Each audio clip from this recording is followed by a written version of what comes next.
பச்சாபாளையம்ன்ற ஒரு அழகான கிராமத்துல பேச்சியப்பன்னு ஒரு தாத்தா வாழ்ந்து வந்தாரு.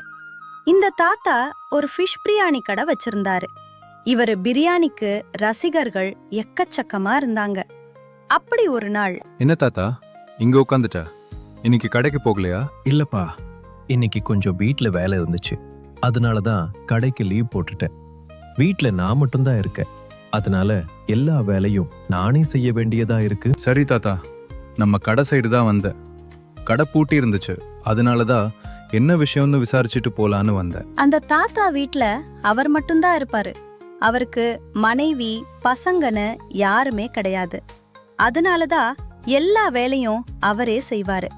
அப்படி ஒரு நாள், என்ன தாத்தா, நம்ம தெருமுக்குக்கு வரும்போதே பிரியாணியோட வாசனை அள்ளுது. வியாபாரம்லாம் எப்படி போகுது? அதெல்லாம் நல்லாவே போகுதுப்பா. ஏதோ நம்ம மக்கள் எனக்கு ஆதரவு தராங்க. அதனால எனக்கு எந்த ஒரு கவலையும் இல்ல. சரி தாத்தா, காய்கறி வாங்குறதுக்காக மார்க்கெட் வரைக்கும் போயிட்டு இருக்க.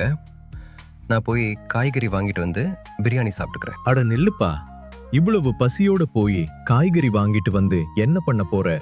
முதல்ல சாப்பிட்டு அதுக்கப்புறம் காய்கறி போய் வாங்கிக்கலாம். இப்படி அந்த தாத்தா எல்லார்கிட்டயும் அன்பா இருப்பாரு.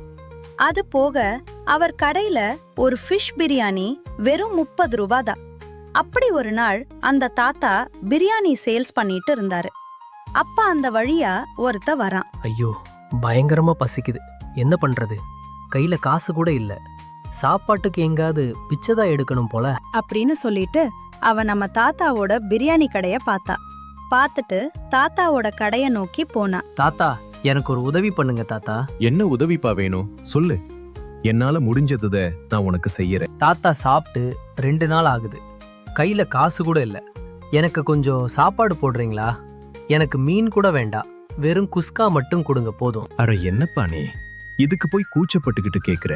சாப்பாடு தானே, உனக்கு நான் போட்டுற வாயா அப்படின்னு சொல்லிட்டு அந்த தாத்தா வெறும் குஸ்கா மட்டும் இல்லாம ஃபிஷ்ஷும் சேர்த்து கொடுக்கறாரு. ஐயா, உங்க மனசு ரொம்ப நல்ல மனசுங்க ஐயா. உங்க வீடு எங்கயா இருக்கு? உனக்கு எத்தனை பசங்க?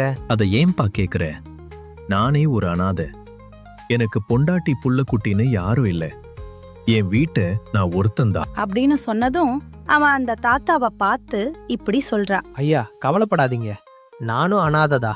உங்களுக்கு நான் இருக்க ஐயா. என்ன, உங்க மகனை நினைச்சு உங்க கடையில வேலைக்கு சேர்த்துக்கோங்க. எனக்கு காசு கூட வேண்டாம். சம்பளத்துக்கு பதிலா சாப்பாடு மட்டும் போடுங்க. கடைசி வரைக்கும் உங்களுக்கு விசுவாசமா இருப்ப அப்படின்னு சொன்னது அந்த தாத்தாவும் அவனை வேலைக்கு வச்சுட்டாரு. அது போக தாத்தாவோட வீட்லயே அவன் தங்க வச்சுக்கிட்டாரு. ஐயா, நீங்க செஞ்ச இந்த உதவிய நான் வாழ்நாள்ல மறக்கவே மாட்டேன் ஐயா. அது போக நம்ம கடை இன்னும் நல்ல டெவலப் ஆகிறதுக்கு நான் முயற்சி செய்வையா. சரிப்பா, இன்னும் எதுக்கு என்ன ஐயானை கூப்பிட்டுக்கிட்டு இருக்க? என் அப்பானை கூப்பிடு, நான் ஒன்னும் கோச்சிக்க மாட்டேன் அப்படின்னு சொல்லிட்டு அந்த தாத்தாவும் அவனும் ஒரு குடும்பமா வாழ்ந்து வந்தாங்க.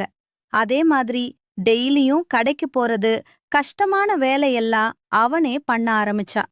கதையின் கரு: இப்படி நமக்கு உதவி செஞ்சவங்களுக்கு துரோகம் நினைக்காம அந்த உதவிய மனசுல நினைச்சுக்கிட்டு விசுவாசமா இருக்கணும்.